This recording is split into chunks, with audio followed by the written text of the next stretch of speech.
Hoje eu não quero apenas responder a uma pergunta. Hoje eu quero convidar vocês para um mergulho na mente humana e nos bastidores da espiritualidade. Diariamente, o canal, as redes sociais e o nosso atendimento recebem uma enxurrada de mensagens. São centenas de vozes, muitas vezes angustiadas, perguntando sobre o futuro, sobre proteção, mas, sobretudo, sobre o amor e, inevitavelmente, sobre a polêmica amarração amorosa. No meio desse mar de histórias, uma se destacou, não porque fosse a mais trágica, nem a mais espetacular, mas porque ela traz uma lucidez rara. É o relato do Antônio Madeiro. O Antônio não é apenas alguém que buscou ajuda, ele é alguém que parou para analisar o processo. Ele compartilhou conosco duas experiências reais, com dois trabalhos de amarração distintos, feitos em momentos completamente diferentes da vida dele. E o que ele vivenciou traz à tona o segredo que separa o sucesso do fracasso na magia. O objetivo da nossa conversa hoje é dissecar o caso do Antônio para desmistificar, orientar e tirar esse peso das costas de vocês que buscam entender. Por que funciona para uns e não para outros? Se você já se fez essa pergunta, os próximos minutos são para você. Vamos olhar para a história do Antônio. Ele nos conta que na primeira vez que precisou recorrer à ajuda espiritual para questões amorosas, o resultado foi, nas palavras dele, exatamente o esperado. Mas notem o detalhe da narrativa. Ele descreve aquele momento como uma experiência intensa.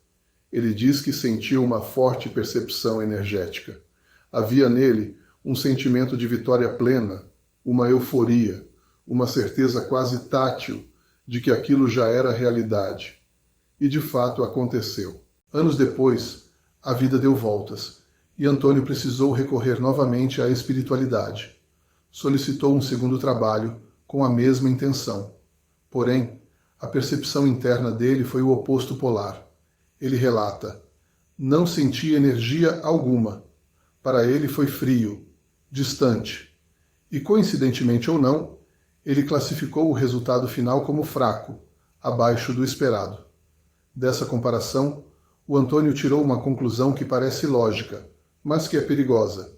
Ele concluiu: quem manda fazer um trabalho espiritual sente sim algo, e se eu não senti, é porque não funcionou bem. Essa certeza o levou a estudar. Mas hoje eu preciso corrigir essa rota. A conclusão do Antônio está baseada em uma premissa equivocada sobre quem sente o que na magia. E é aqui que nós precisamos entrar nos fundamentos da Quimbanda e das tradições sérias. Para entender onde mora o erro de interpretação, precisamos voltar à engenharia espiritual. Como um trabalho realmente fica em pé?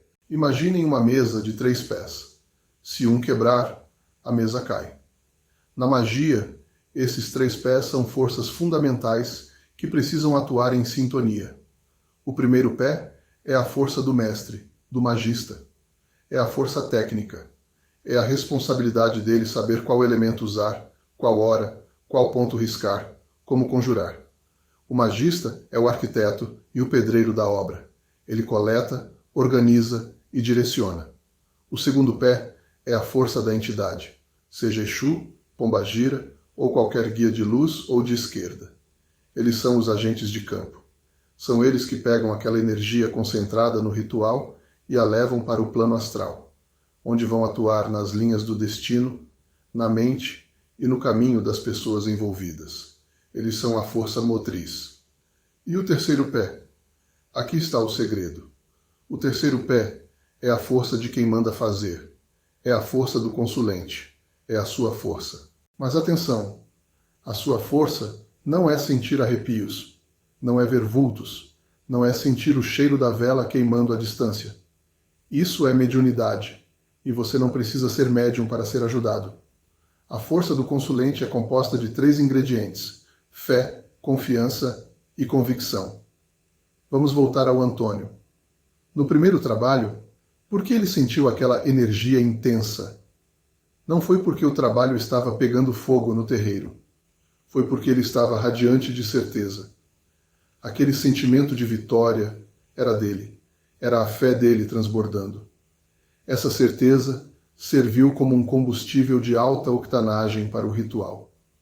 No segundo trabalho, a dúvida já estava instalada. Talvez ele estivesse mais machucado, mais cético, mais cansado. Ele não sentiu nada porque ele estava fechado na insegurança. E a dúvida, meus amigos, é um ácido. Ela corrói a estrutura da magia. O trabalho até foi feito, a entidade até tentou atuar, mas o terceiro pé da mesa estava podre. A confiança não existia. Isso nos leva a um dos pontos mais cruciais dessa nossa conversa, e onde a maioria de vocês tropeça, a ansiedade disfarçada de mentalização. Existe um mito, muito difundido por leituras superficiais da lei da atração, de que você precisa ficar pensando no seu desejo 24 horas por dia para ele acontecer. Que você precisa segurar a imagem na cabeça. No contexto de um trabalho de amarração ou abertura de caminhos, isso é um erro fatal. Pensem comigo. Se você contrata um mestre e confia numa entidade para resolver um problema, por que você continua tentando resolver o problema na sua cabeça? A roda já foi inventada. O carro já está em movimento. Tentar empurrar o carro com a força da mente enquanto ele anda só vai te cansar e atrapalhar o motorista. Eu gosto muito de usar a analogia da loteria, porque ela explica o comportamento energético perfeitamente. Analise os ganhadores de grandes prêmios. A imensa maioria são pessoas que passaram na lotérica, fizeram uma fezinha, guardaram o bilhete na carteira e foram viver a vida. Esqueceram. Por outro lado, tem aquela pessoa que joga toda semana, que desenha gráficos estatísticos, que reza para as bolinhas, que assiste ao sorteio suando frio, roendo as unhas. Essa pessoa raramente ganha. Por que isso acontece? Não é acaso. É física quântica, aplicada à espiritualidade. Quem joga e solta emite uma vibração de possibilidade e leveza. O universo tem espaço para entrar. Quem joga e fica obcecado emite uma vibração de falta e desespero. A ansiedade é a prova de que você não confia. E se você não confia, você fecha a porta. O Antônio, no segundo trabalho, provavelmente ficou vigiando o resultado. Será que funcionou? Será que eu estou sentindo algo? Esse monitoramento constante bloqueia o fluxo natural das coisas. É como plantar uma semente e cavar a terra todo dia para ver se a raiz cresceu. Você mata a planta. Depois que o trabalho é feito, o correto, o difícil e o necessário é seguir a vida normalmente. Vá trabalhar, vá cuidar da sua beleza, vá ler um livro. Deixe a espiritualidade trabalhar nos bastidores. Outro ponto que o relato do Antônio levanta é a importância da prática. Vivemos a era do Google Magia. Todo mundo leu um pouco, viu um vídeo no TikTok e acha que entende os mistérios do universo. Mas teoria sem prática é apenas filosofia de boteco. Engenheiros estudam anos, mas só sabem construir quando vão para a obra. Médicos estudam, mas só salvam vidas na emergência. Na espiritualidade, a prática é o que separa o joio do trigo. Palavras bonitas como alquimia e transmutação encantam. Mas se fosse literal, se fosse fácil como nos livros de fantasia, todo magista transformava chumbo em ouro e era milionário. É preciso ter os pés no chão, separar o simbolismo da realidade. E a realidade mais dura que eu preciso dizer a vocês hoje é sobre a pergunta: amarração é definitiva? A resposta honesta é: não existe amarração definitiva se a pessoa não for definitiva na sua mudança. O trabalho espiritual é uma alavanca. Ele tira os obstáculos, ele adoça os ânimos, ele cria a coincidência do encontro, ele reacende o desejo, ele abre a porta. Mas quem entra pela porta e quem mantém a casa arrumada é você. Se o trabalho trouxer o seu amor de volta e você continuar com as mesmas crises de ciúmes, com a mesma grosseria, com a mesma insegurança que destruiu a relação da primeira vez, ele vai embora de novo. E não há Exu que segure alguém ao lado de uma pessoa insuportável ou que não se ama. O trabalho garante o retorno, a sua postura garante a permanência. Para encerrarmos essa reflexão de hoje, quero que vocês levem uma mensagem no coração. Muitas vezes, tratamos a espiritualidade como um mercado. Eu paguei o valor X, logo eu tenho direito ao resultado Y no prazo Z. A espiritualidade não obedece ao Código de Defesa do Consumidor.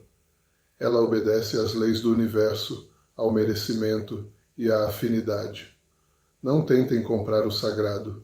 A espiritualidade exige humildade, exige que você faça a sua parte aqui na Terra, enquanto eles fazem a parte deles no astral. As coisas são simples.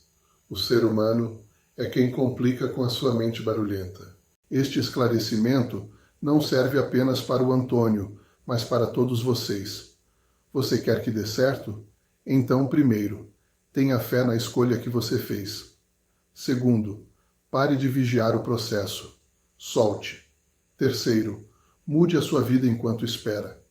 Torne-se a melhor versão de si mesmo, para que, quando o amor voltar, ele encontre alguém por quem valha a pena ficar. Confie no processo. Faça sua parte. Siga sua vida. Quando você menos esperar, quando você soltar, o resultado bate à porta. Um grande saravá a todos vocês e até a próxima.